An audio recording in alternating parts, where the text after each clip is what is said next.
Hello नमस्कार, मैं हूं रंजन और एक बार फिर से आप सभी का स्वागत करते हैं अपने चैनल सक्सेस मंत्रा में।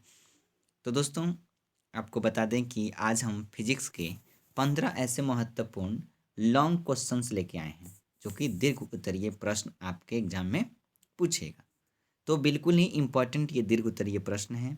इसको आप देखेंगे और इस जो भी सवाल यहाँ पे लिखा गया है ये आपके परीक्षा में आने की गारंटी है, मतलब यहाँ से सवाल बन सकते हैं। तो इसको इग्नोर मत कीजिएगा, इसको देखिएगा। जो भी क्वेश्चंस हैं 15 हम महत्वपूर्ण सवाल आपको लेके आए हैं इस वीडियो के अंदर। तो बढ़िया से देखिए, सभी क्वेश्चंस को आप एक बार रिवाइज कर लीजिए ताकि वहाँ पे कोई दिक्कत ना हो। यहाँ से सवाल एकदम 100% बनेंगे। ठीक है, ये आपको हम बता दे रहे हैं। तो चलिए देखते हैं, बिना देरी किए हुए शुरू करते हैं। और पहला सवाल आपके सामने है, कराई कि और गेट, एंड गेट और नॉट गेट को समझाएं। यानी कि आपको क्या करना है, और गेट, एंड गेट और नॉट गेट जो है इसको एक बार देख लीजिएगा। इसके बारे में आपको लिखने के लिए आ सकता है, इंपॉर्टेंट सवाल बनता है, पक्का देख लीजिएगा, समझ लीजिएगा। चलिए अगला सवाल है कि प्रति चुंबकीय पदार्थ, लौह चुंबकीय पदार्थ और अनुचुंबकीय पदार्थ को समझाएं।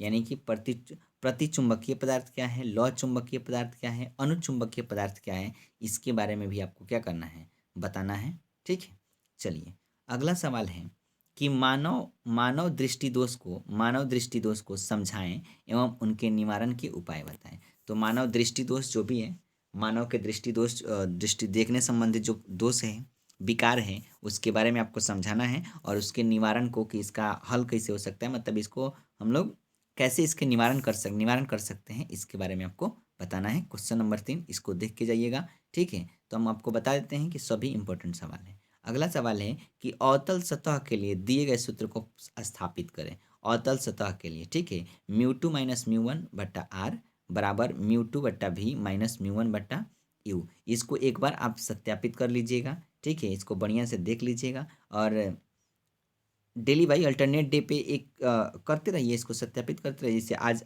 सत्यापित कर लिए, एक बार हल कर लिए, इसको पूरा प्रूव कर दिए, फिर एक दिन अल्टरनेट करके दूसरे दिन फिर अंजादी अपने से फिर सॉल्व कर देंगे। तो इससे क्या होगा कि जो चीज़ें हैं, अब देखिए, अब पूरा सिलेबस पढ़ने की ज़रूरत नहीं है, अब आपको रिवीजन की ज़रूरत है। तो हम आपको क्वेश्चंस डेली दे रहे हैं, उसका रिवीजन कीजिए। जैसे आज हम क्वेश्चन दे दिए तो इसका रिवीजन कर लीजिए।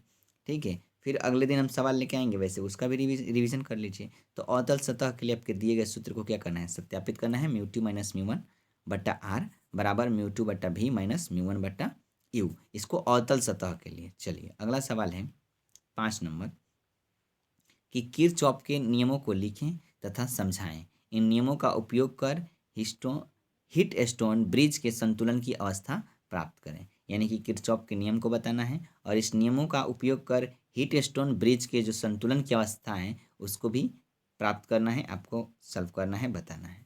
ठीक है, तो किरचॉफ का नियम भी देख लीजिएगा।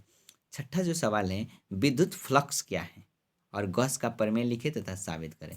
यानी कि विद्युत फ्लक्स क्या है इसके बारे में आपको बताना है और साथ में गॉस का प्रमेय लिखना है और उसको साबित करना है। यानी गॉस के प्रमेय को बताना है, उसको प्रूव करना है कि गॉस का प्रमेय क्या है।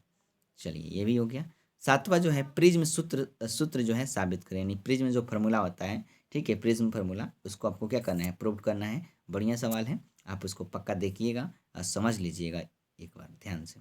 चलिए ये भी 8वां नंबर जो सवाल है बहुत ही कमाल का सवाल है। विद्युत द्विध्रुव क्या है और विद्युत द्विध्रुव के कारण अक्षीय और निरक्षीय रेखा पर विद्युत क्षेत्र का मान निकालें। क्षमा कीजिएगा। तो विद्युत द्विध्रुव क्या है और विद्युत द्विध्रुव के कारण अक्षीय और निरक्षीय रेखा पर विद्युत क्षेत्र का क्या करना है, आपको मान निकालना है। 8 नंबर सवाल है।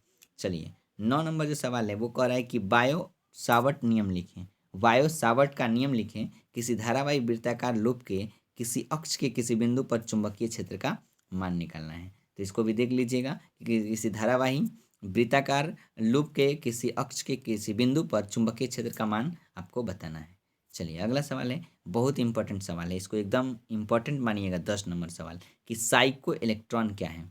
साइक्लो इलेक्ट्रॉन की बनावट, सिद्धांत तथा कार्यविधि लिखे, एकदम इंपॉर्टेंट है। साइक्लो इलेक्ट्रॉन की बनावट, सिद्धांत तथा इसकी क्रियाविधि को लिखना है। ठीक है, चलिए अगला जो सवाल है, अल्फा बीटा बीटा तथा गामा किरणों के गुण लिखिए। यानी अल्फा बीटा और गामा किरणों के क्या करना है, आपको गुण बताना है। इसके गुण लिखना है कि अल्फ़ा का गुण क्या है, बीटा का क्या है, गामा का क्या है।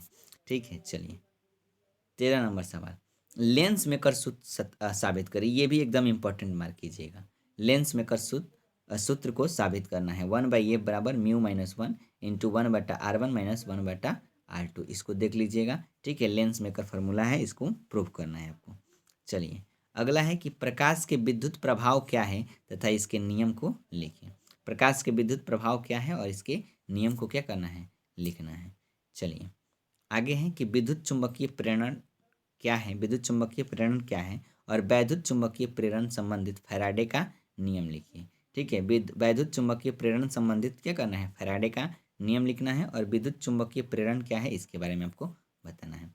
अगला 15 नंबर जो सवाल है इसको एकदम इंपॉर्टेंट मार्क कर लीजिएगा कि 1D ग्राफ जनित्र की बनावट और इसकी क्रिया विधि का वर्णन करें। यानी कि 1D ग्राफ जनित्र जो है इसकी बनावट और इसकी क्रिया विधि को वर्णन करें। तो ये सवाल आपको 5 नंबर में बन सकता है देखने को। 1D ग्राफ एक 15 नंबर का, एक हो गया आपका जो है लेंस मेकर फार्मूला, और एक हो गया आपका साइक्लो इलेक्ट्रॉन वाला। ठीक है, और एक हो गया आपका विद्युत द्विध्रुव, और फिर से आपका ये हो गया आपका अवतल सतह के लिए, और फिर किरचॉफ के नियम। ये इसमें और भी महत्वपूर्ण हो जाते हैं। तो ये सभी सवालों को देख लीजिएगा अपने स्तर से, अपने हिसाब से। ठीक है, और बढ़िया से तैयारी करके जाइए और एकदम कंफर्म हो जाएगा, आप अच्छा स्कोर कर पाएंगे। बस लॉन्ग क्वेश्चन आंसर जो है, दीर्घ उत्तरीय प्रश्न, इस सभी सवालों को देख लीजिए, अच्छा स्कोर हो जाएगा फिजिक्स के अंदर। चलिए तो इतना ही था, मिलते हैं फिर नेक्स्ट वीडियो में। तब तक के लिए बाय बाय, टेक केयर, अपना ख्याल रखिए, हंसते रहिए और मुस्कुराते रहिए, पढ़ते रहिए। Thank you.